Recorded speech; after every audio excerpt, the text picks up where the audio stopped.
сайн байцгаана уу? Авилгатай тэмцэх газрын мэдээлэл нэвтрүүлгийн шинэ дугаарыг хүлээн авч үзнэ үү? Энэ удаагийн нэвтрүүлгээр авилгатай тэмцэх газраас 3 дугаар сард хийж хэрэгжүүлсэн зарим үйл ажиллагааны талаарх мэдээллийг товчлон хүргэхээр бэлтгэлээ. Зам тээврийн яамны төрийн нарийн бичгийн дарга энд холбогдох эрүүгийн хэрэгт 7.5 тэрбумаар үнэлэгдэх 17 үйл хөдлөх хөрөнгө 3 тээврийн хэрэгслийг битүүмжиллээ. Төрийн албан хаагчид хахуул санал болгосон иргэнд шүүхээс ял оногдууллаа. Хахуул авсан эрчим хүчний салбарын удирдах албан тушаалтнуудын хэргийг шүүхэн шилжүүлэх саналтай прокурорт хүргүүллээ. Нийтийн албан тушаалтны хууль ёсны орлого болохоо тайлбарлаж чадаагүй хөрөнгийг улсын орлого болголоо. Мөрдөн шалгах хэлцэд гэмтэргийн шинжтэй 110 гомдол мэдээлэл, эрүүгийн 912 хэрэг шалгагдаж байна. Mocktrial 2026 шүүхийн мэтгэлцээний тэмцээнийг зохион байгууллаа. Дүрм журм хинхэд химэл оюунхаа ашиглаж эхэллээ. Авилгатай тэмцэх газраас хүргүүлсэн зөвлөмжийн дагуу нийгмийн даатгалын сангийн 235 тэрбум төгрөгийн хөрөнгөөр засгийн газрын дотоод үнэт цаас худалдан авчээ. Авилгатай тэмцэх газрын мөрдөн шалгах хэлцээс зам тээврийн яамны төрийн нарийн бичгийн даргад холбогдох эрүүгийн хэргийн мөрдөн шалгах ажиллагаа дуусган нийтдээ 56 хуудас хэргийн материалыг танилцуулж шүүхэн шилжүүлэх саналтай прокурорын байгууллагад хүргүүлэхээр шийдвэрлэлээ. Эрчим хүчний яамны төрийн нарийн бичгийн дараагаар ажиллаж байхдаа нэр бүхий аж ахуйн нэгжид техникийн нөхцөл олгохдоо холбогдох журмыг зөрчиж, бусдад давуу байдал бий болгосон албаны чиг үүргээ хэрэгжүүлсэний хариуд нэр бүхий аж ахуйн нэгжүүдээс 281 сая төгрөгийн үнэлгээтэй орон сууц 100 сая төгрөг, 30 мянган $, хахуул авсан. Түүний хөрөнгө орлого нь их хэмжээгээр буюу 3.4 тэрбум төгрөгийн үнэлгээтэй 4 үл хөдлөх хөрөнгө, 2 тээврийн хэрэгсэл болон 80 мянган $-оор нэмэгдсэнийг хууль ёсны болохоо тайлбарлаж чадаагүй буюу үндэслэлгүйгээр хөрөнгөцсөн болох нь мөрдөн шалгах ажиллагааны явцад тогтоогдсон байна. Мөрдөн шалгах ажиллагааны явцад 6.9 тэрбум төгрөгөөр үнэлэгдэх 17 үйл хөдлөх хөрөнгө 635.7 сая төгрөгийн үнэлгээтэй 3 тээврийн хэрэгслийг битүүмжлэн шилжилт хөдөлгөөнийг хязгаарласан бөгөөд уг хэрэгтэй холбогдуулан нийтдээ 7 хүн нэг хуулийн этгээдийг яллагчаар татан шалгаснаар гэмтэргийн шинжтэй 10 үйлдэлд 3.7 тэрбум төгрөгийн үндэслэлгүй хөрөнгөцсөн үйлдэлийг тогтоосон. Түүнчлэн 53 үнээс гэрчийн мэдүүлэг авч 47 баримтад үзлэг хийж аж ахуйн нэгж байгууллагуудаас 65 лавлгаа болон арилжааны банкнаас 35 дансны хуулга гаргуулан авсны зэрэгцээ санхүүгийн мөрдөгчийн магадлага хийлгэсэн байна. Авилгатай тэмцэх газрын мөрдөн шалгах хэлцээс шалгаж шилжүүлсэн хахуул өгөх гэмтэргийг Баянзүрх, Сүхбаатар, Чингэлтэй дүүргийн эрүүгийн хэргийн анхан шатны шүүхээр шийдвэрлэлээ. Иргэнтэй нь өөрийн компанид хамаарах зөрчлийн хэргийг ашигтай байдлаар шийдвэрлүүлж татвар төлөхгүй байхын тулд нийслэлийн Чингэлтэй дүүргийн татварын хэлцээ удирдах албан тушаалтанд албаны чиг үүрэг бүрэн эрх албан тушаалын байдалтай холбогдуулан $5,500 буюу 20 сая төгрөгийн хахуулыг санал болгон албан өрөөний ширээн дээр нь тавьжээ. Нийтийн албан тушаалтан он авилгын эсрэг хууль заасан үүргээ биелүүлж энэ асуудлыг авилгатай тэмцэх газарт мэдээлжээ. Дээрх асуудалд холбогдуулан авилгатай тэмцэх газрын мөрдөн шалгах хэлцээс эрүүгийн хэрэг үүсгэн мөрдөн шалгах ажиллагааг явуулж шүүхэд шилжүүлэх саналтайгаар прокурорын байгууллагад хүргүүлсэн. Сүхбаатар, Баянзүрх, Чингэлтэй дүүргийн эрүүгийн хэргийн анхан шатны шүүхийн шийдвэрээр иргэнтэйг эрүүгийн хуулийн тусгай ангийн 22-ын 5 дугаар зүйлийн 1 дэх хэсэгт зааснаар хахуул өгөх гэмтэрэг үйлдсэн гин буруутайд тооцож 3 сая төгрөгөөр торгох ял оногдуулжээ. Авилгатай тэмцэх газрын мөрдөн шалгах хэлцээс эрчим хүчний салбар дахь албан тушаалтнуудад холбогдох зарим эрүүгийн хэргийн мөрдөн шалгах ажиллагааг дуусгаж шүүхэн шилжүүлэх саналтай прокурорт хүргүүлээд байна. Эрдэнэт булганы цахилгаан түгээх сүлжээ төрийн өмчөд хувьцаат компанийн удирдах албан тушаалтнууд нь албаны чиг үүргээ хэрэгжүүлсэний хариуд бусдаас нийтдээ 100 сая төгрөгийн хахуул авсан гэх эрүүгийн 3 хэрэгт мөрдөн шалгах ажиллагааг явуулсан. Дээрх нэр бүхий удирдах албан тушаалтнууд нь эрчим хүчний төсөл 2 хөтөлбөрийн хүрээнд РИ компанийн гүйцэтгэж байгаа Орхон аймгийн төвд баригдах цахилгаан түгээх сүлжээг шинчлэх, сайжруулах ажлыг дутуу хийсэн. Мөн улсын комиссоос ажилуулах боломжгүй гэж дүгнсээр байхад гүйцэтгэлийн хяналт баталгаажуулах тоолгын комиссийн дүгнэлтийг гаргуулах, эрчим хүчний барилга байгууламжийг ашиглалтанд оруулах улсын комиссийн гишүүнээр ажиллахдаа саналын эрхтэй шийдвэр гаргасан байна. Улмаар албаны чиг үүргээ хэрэгжүүлсэний хариуд РИ компанийн захирлаас хадам дүүгээрээ дамжуулан бэлнээр 50 сая төгрөг, танил дүүгийнхээ дансаар 45 сая төгрөг, жолоочийнхоо дансаар 5 сая төгрөгийн хахуул давсан 4 удаагийн үйлдэлийг мөрдөн шалгах ажиллагааны явцад тогтоосон байна. Дээрх эрүүгийн 3 хэрэгт хахуул авсан нийтдээ 100 сая төгрөгийг төрийн сангийн авилгатай тэмцэх газрын хохирол нөхөн төлөвлөх дансанд төвлөрүүлээд байна. Авилгатай тэмцэх газрын мөрдөн шалгах хэлцээс шалгаж шилжүүлсэн нийтийн албан тушаалтанд хавхул өгсөн гэх эрүүгийн хэргийг Баянзүрх, Сүхбаатар, Чингэлтэй дүүргийн эрүүгийн хэргийн анхан шатны тойргийн шүүхээр шийдвэрлсэн байна. Иргэн дээн өөртөө давуу байдал бий болох зорилгоор нийслэлийн эрүүл мэндийн газрын ахлах мэргэжилтэнд КОП явахыг санал болгохдоо хоосон аяганд нь 1 сая төгрөгийг бэлнээр хийж таглан албан өрөөнд нь үлдээжээ. За нийслэлийн эрүүл мэндийн газрын ахлах мэргэжилтэнд албан тушаалын байдалтай холбогдуулан хахуул өгсөн асуудлыг авилгын эсрэг хуулийн 4-р зүйлийн 4-ийн 1-т хэсэг заасан нийтийн албан тушаалтны хуваар хууль заасан үүргээ биелүүлж байгууллагынхаа эрх бүхий албан тушаалтнаар дамжуулан авилгатай тэмцэх газарт мэдгдсэн байна. За дээрх асуудалд холбогдуулан авилгатай тэмцэх газрын мөрдөн шалгах хэлцээс эрүүгээрийг үүсгэн мөрдөн шалгах ажиллагаа явуулж шүүхэд шилжүүлэх саналтаагаар прокурорын байгууллагад хүргүүлэн Баянзүрх, Сүхбаатар, Чингэлтэй дүүргийн эрүүгийн хэргийн анхан шатны шүүхээс иргэн дээг эрүүгүйлийн тусгай ангийн 22-ийн 5-р зүйлийн 1-р хэсэг зааснаар хахуул өгөх гэмтрийг үйлцэн гин буруутай тооцсон. За нийтийн албан томилогдох эрхийг 2 жилийн хугацаагаар хасаж 3,000 нэгж буюу 3 сая төгрөгөөр торгох ялыг оногдуулжээ. Шүүхээс авилгатай тэмцэх газрын мөрдөгч нь хэрэгт мөрдөн байцаалтын ажиллагааг явуулахдаа хуульд заасан нотолбол зохих байдлуудыг хангалттай шалгаж тодруулсан. Мөрдөн байцаалт болон прокуророос хэрэг хэн шийдвэрлэх явцад оролцогчийн хуулиар хамгаалагдсан эрхийг хасаж хязгаарласан. Эрүүгийн хэрэг хэн шийдвэрлэх тухай хуульд заасан шаардлагыг зөрчсөн гэх ноцтой зөрчил тогтоогдоогүй. Эрүүгийн хуулийг буруу хэрэглээгүй байна хэмээн дүгнсэн байна. Авилгатай тэмцэх газарт өнгөрсөн 3 дугаар сард иргэн хуулийн этгээдээс нийтдээ 949 өргөдөл гомдол мэдээлэл ирүүлснээс 151 нь гэмтэргийн шинжтэй байлаа. За дийлэнх нь төсөв хөрөнгөний зарцуулалт, тендер, худалдаа авах ажиллагаатай холбоотой гомдол мэдээлэл зөнхөлж байна. Сард иргэн аж ахуйн нэгжээс гэмтэргийн шинжтэй дунджаар 300 гаруй гомдол мэдээлэл ирүүлдэг бөгөөд оны эхний 3 сард авилгатай тэмцэх газрын мөрдөн шалгах хэлцээс нийт 603 гомдол мэдээллийг хянан шалгасан байна. Эдгээрээс 189 гомдол мэдээлэлд хэрэг бүртгэлтийн хэрэг нээсэн, 186 гомдол мэдээлэлд хэрэг бүртгэлтийн хэрэг нээхээс татгалзах, 15 гомдол мэдээллийг хариалын дагуу шилжүүлэх саналыг прокурорт хүргүүлжээ. Одоо 101 гомдол мэдээллийн үлдэгдэлтэй байна. Эрүүгийн хэргийн шийдвэрлэлтийн хувьд нийт 1199 хэрэгт хэрэг бүртгэлт мөрдөн байцаалтын ажиллагааг явууллаа. Эдгээрээс 102 хэргийг шүүхэд шилжүүлэх, 109 хэргийг хаах, 22 хэргийг хариалын дагуу шилжүүлэх саналтаагаар прокурорын байгууллагад хүргүүлж 22 хэргийг нэгтгэн шалгаж байна. Нийт 295 эргүүгийн хэргийг шийдвэрлсэн бол одоогийн байдлаар 904 эргүүгийн хэргийг мөрдөн шалгаж байна. Авилгатай тэмцэх газрын мөрдөн шалгах хэлтс нь 50 мөрдөгчтэй бөгөөд нэг мөрдөгч дунджаар 30-аас 35 эрүүгийн хэрэг, гэмтэргийн шинжтэй 5-аас 6 гомдол мэдээлэлд мөрдөн шалгах ажиллагааг тогтмол явуулж шалган шийдвэрлэж байна. Авилгын гэмтэргийн голдуу нууц даалдаргаар үгсэн тохиролцож үйлдэгддэг. Ээдрээ төвхтэй мөрдөн шалгах ажиллагааны явцад гадаад улсаас баримт материал гаргуулan авах, санхүүгийн болон хөрөнгөний үнэлгээ шинжилгээ хийх гэх мэт цаг хугацаа ихээр шаардсан мөрдөн шалгах ажиллагаа хийгддэг зэргээс шалтгаалan тэр бүрдээ богино хугацаанд шалган шийдвэрлэх боломж хомос байдгаараа онцлогтой юм.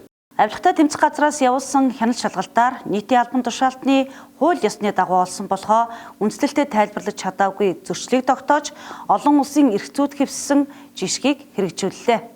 Нийтийн албан тушаалтан аан Toyota Lexus RX 450 автомашиныг худалдан авсан үнийн дүнгийнхээ 45 сая төгрөгийн их усрыг хууль ёсны дагуу олсноо үндэслэлтэд тайлбарлаж чадаагүй буюу авилгын эсрэг хуулийн 7-р зүйлийн 7-1-ийн 8 дахь хэсэг заасныг зөрчсөн нь мэдүүлэг гаргагчийн өөрийн тайлбар болон бусад нотлох баримтуудаар тогтоогдсон байна.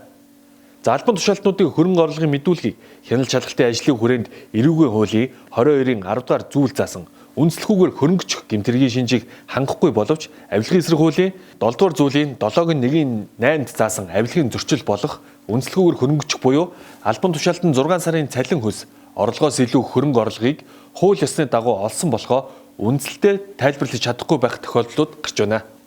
Иймд авилгатай тэмцэх газраас нийтийн албан тушаалтан Агийн хууль ёсны дагуу олсон эсгээ үндэслэлтэд тайлбарлаж чадаагүй зөрчлийн 45 сая төгрөгийг улсын орлого болгуулахаар шүүхэд хүсэлт гаргасан юм а.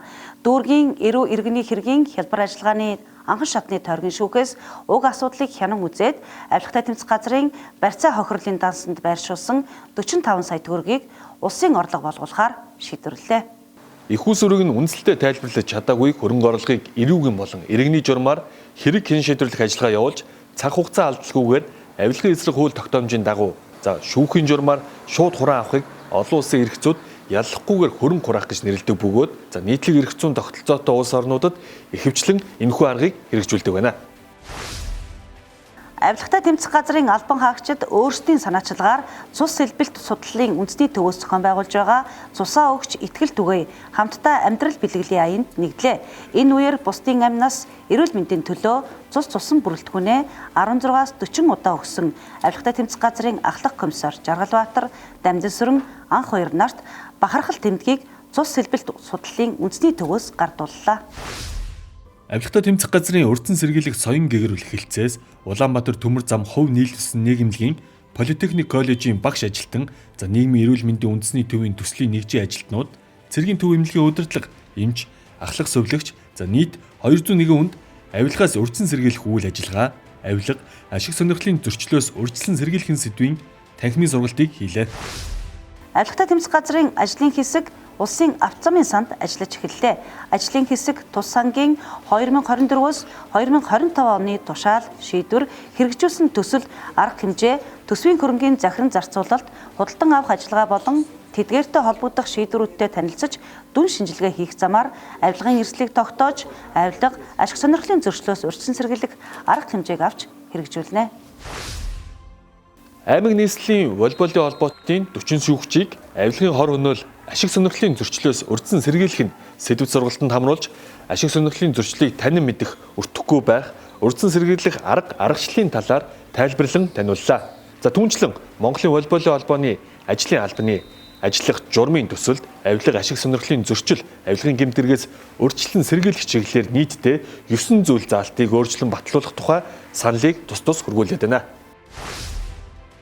Авилгатай тэмцэх газраас эрүүл мэнд, нийгмийн даатгалын сангийн хөрөнгийн удирдлага, зохион байгуулалтыг шинжилэн зохион байгуулах санал зөвлөмжийг Монгол улсын ерөнхий сайдад хүргүүлсэн.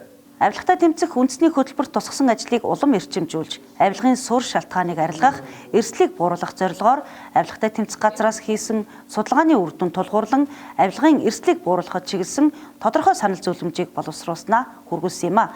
Нийгмийн даатгалын ерөнхий газрын дарга Бачаргалаас авилгатай тэмцэх газарт ирүүлсэн албан бичигт засгийн газрын 2026 оны 32 дугаар тогтоолын дагуу нийгмийн даатгалын сангийн чөлөөт үлдэгдлээс 150 тэрбум төгрөгөөр, тэтгэврийн нөөц санд байршуулсан хөрөнгөөс 85 тэрбум төгрөгөөр засгийн газрын дотоод үнэт цаасыг тус худалдан авч нийгмийн даатгалын сангийн хөрөнгийг эрсдэлгүй найдвартай их үсэрт хөрөнгө оруулж хүүгийн өгөөжөөр сангийн хөрөнгийг өсгөх боломжийг бүрдүүлэн ажиллаж байгаа талаар мэдээллээ.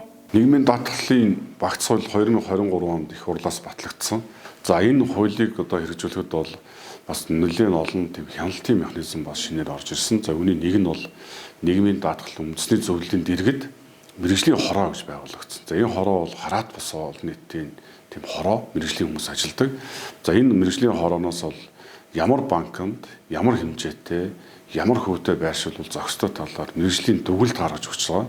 Мэргэжлийн орооны энэ дүгнэлтийг үндэслээд өнгөрсөн онд системийн ач холбогдол бүхий 4 банкнд 700 тэрбум төгрөгийн хадгаламжийг жилийн 15% хөвтэй байршуулж 100 орчим тэрбум төгрөгийн хөвний орлого олсон бол түүхэн дээд орлого олсон жил боллоо. Энэ ажлын хүрээнд бид бас авилгатай тэмцэх газартаас тодорхой зөвлөмж ажиллаж байгаа. Яагаад гэвэл энэ ажиллагаа бол маш том дүнтэй. Ямар нэгэн авилга бол маш сонирхлоос бид нар хараат бусаар ажиллаж энэ ажлыг хийх ёстой. Тийм учраас бид нар бол авилгатай тэмцэх газартаас бид нар зөвлөн туслах ажлын хүрээнд бид нар зөвлөгөө авч ажиллаж байгаа. Мэдээлүүдээ бас хөргүүлж ямар нэгэн алдаа эндэгдэл гарахаас урьдчилан сэргийлэх байдлаар бид нар холбогдох бүх мэдээллийг авилгатай тэмцэх газарт хөргүүлж бас зөвлөмж авч ажиллаж байна. Авилгатай тэмцэх газрын мөрдөн шалгах хэлцэд эрүүл мэндийн даатгалын сангийн нийтдээ 50 тэрбум төгрөгийг арилжааны банкудад байршуулан давуу байдал бий болгосныхоо хариуд хахуул авсан хэмжээний алдангийг нэхэмжлээгүй гэх гэмт хэргийг 2019 онд илрүүлэн мөрдөн шалгаснаар хахуулд авсан байсан 190 сая төгрөгийг улсын төсөвт нөхөн төлүүлж хууль бус гэрээний алдан болох 1.9 тэрбум төгрөгийн хамт тус санд нийт учруулсан 51.9 тэрбум төгрөгийн охирлыг буцаан төлүүлж эрүүл мэндийн даатгалын санд төвлөрүүлсэн юм а. Авилгатай тэмцэх газар үүсгэн байгуулагдсны 20 жилийн ойг тохиолдуулан хууль зүйн салбарын ирээдүйн боловсон хүчин болсон оюутан залуусын мэрэгжлийн ур чадварыг дээшлүүлэх, тэднийг ёс зүйтэй, зарчимч, мэрэгчлэлтэн болгон төлөвшүүлэхэд чиглэсэн цуврал ажлуудыг зохион байгуулж байна. Энэ хүрээнд Montreal 2026 шүүхийн мэтгэлцээний тэмцээнийг 2026 оны 3 дугаар сарын 28-ны өдөр зохион байгууллаа. Авилгатай тэмцэх газар улсын ерөнхий прокурорын газар нийслэлдэг захиргааны хэргийн анхан шатны шүүх, захиргааны хэргийн давзаалтах шатны шүүхийн тамгын газар, дотоод хэргийн их сургуулийн цагдаагийн сургууль, өмгөөллийн алтаргын хууль зүйн төвчөө хамтран зохион байгуулсан мэтгэлцээний тэмцээнд хууль зүйн чиглэлийн мэргэжилтэн бэлтгэдэг нийтдээ 11 ихтэй сургуулийн 19 багийн 120 гаруй оюутан залуу судлаач оролцож мэдлэг чадвараа сорин өрсөлдсөн. Зөвхөн хууль тогтоомжийн мэдлэгтэй байгаад хүн бас хангалттай биш юм байна. Энэ хуулийг, хууль тогтоомж, хууль ёсыг одоо сахиулах хуульд одоо нийгэм журмыг тогтооход энэ иргэдийн ёс суртахууны төлөвшөл бас чухал байдаг юм а гэдгийг бас энэ дээр онцолж өгч байгаараас онцлог болж байна. Энэ хүрээндээ бас академик дараагийн багш маань тэмцээнд оролцогчдод хандаж өөрийн бас бүтээлүүдээ танилцуулж өөрийн үзэл санаануудаас бол тайлбарлаж яриад хийж өгч байгаараас онцлог байлаа.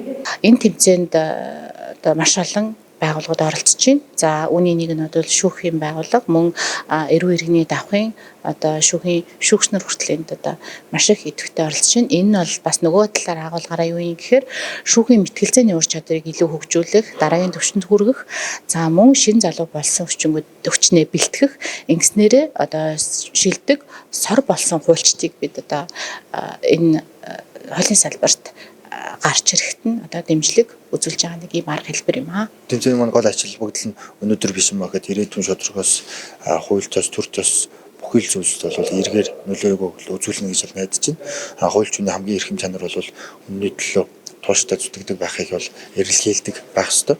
Одоо энэ мөн чанараараа бас 11 Монгол улсад үйл ажиллагаа болж байгаа 11 ихтэй сургуулийн 16 за 120 гаруй оюутан залуучууд оролцож байна. Тэмцээний өдрийн хөтөлбөрийн оюутны ангилалд дотоод хэргийн их сургуулийн Этернал баг, ичнээ ангилалд Шихийн худаг их сургуулийн 6 дэ мэргэн баг тэргүүн байр эзэллээ. Шилдэг багшаар хуульч, өмгөөлөгч Бат Ерөөлт, шилдэг илтгэгчээр Шихийн худаг их сургуулийн оюутан Хонгор Зулнаар шалгарлаа. Авилгын гэмтэргээс урьдчилан сэргийлэх үйл ажиллагаанд за хиймэл оюун ухаан ашиглах зорилгоор төрийн байгууллага албан тушаалтнаас баталсан тушаал шийдвэр 4 журмыг хянах тус платформыг нэвтрүүллээ. Тус Solution компани бүтээсэн платформыг нэвтрүүлснээр аливаа тушаал шийдвэр 4 журам нь хууль тогтоомжид заасан шаардлагыг хангаж байгаа эсэх, хүн сурталч хэрэгтэл үүсгэхэд хүргэсэн эсэх, олон төрлийн шат дамжлага бий болгосон эсэх, ашиг сонирхлын зөрчил үүссэн, хууль зөрчин хоригдсон, хязгаарласан хэм хэмжээ тогтоосон эсэх зэргийг богино хугацаанд хянан тодорхойсноор авилга ашиг сонирхлын зөрчлөөс урьдчилан сэргийлэх арга хэмжээг шуурхай авах боломж бүрдэж байна. Авилгатай тэмцэх газраас сүүлийн 3 жилд за 388 тушаал шийдвэр 4 журмыг хянаж 152 шийдвэрт нэмэлт өөрчлөлт оруулах, за зарим зүйл заалтыг өөрчлөн найруулж бүхэлд нь эсвэл тодорхой зүйл заалтыг хүчингү болгон авилга ашиг сонирхлын зөрчлөөс урьдчилан сэргийлэх арга хэмжээг авч ажиллаад байна.